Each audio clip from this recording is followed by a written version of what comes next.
Hello everyone, this is another episode of 5 ways or 5 steps to troubleshoot your system if it's not coming on.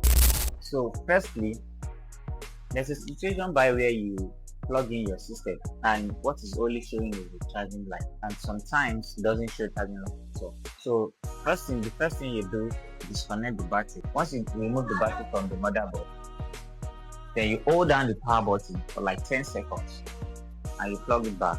The system will come on. That means the system has experienced overcharging. Then the second way is that if you notice that your system is not showing on the screen but it's showing on the keyboard, once you press the power button, the light on the keyboard will show, but it's not showing on the screen. Here is what you do. Firstly, you turn off the system, you remove the charger, then disconnect every other thing that connected to the system.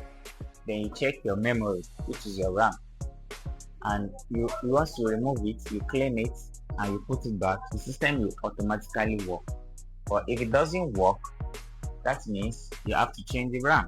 So thirdly, if your system is not coming on, the power on the system is showing on the keyboard, it's not showing on the screen, and you notice the cap lock is, once you cap lock, the cap lock is on in light.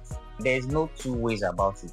You can troubleshoot more further by testing it with external monitors. Obviously it will show there, but the main problem is your screen. You have to change your laptop. So the fourth one is that if you turn on your system and you notice that the keyboard is working, the cap lock is working, but you are still not seeing anything on the screen, this is what you will do. Sometimes it might be showing inside and you are not seeing it properly. That means the screen has a fluorescent underneath. So that means the fluorescent has issue. No two ways about it. You need to change your screen. How to discover this? You can on your torchlight on the screen. You'll be able to see the character well. So that means you need to change your screen as well.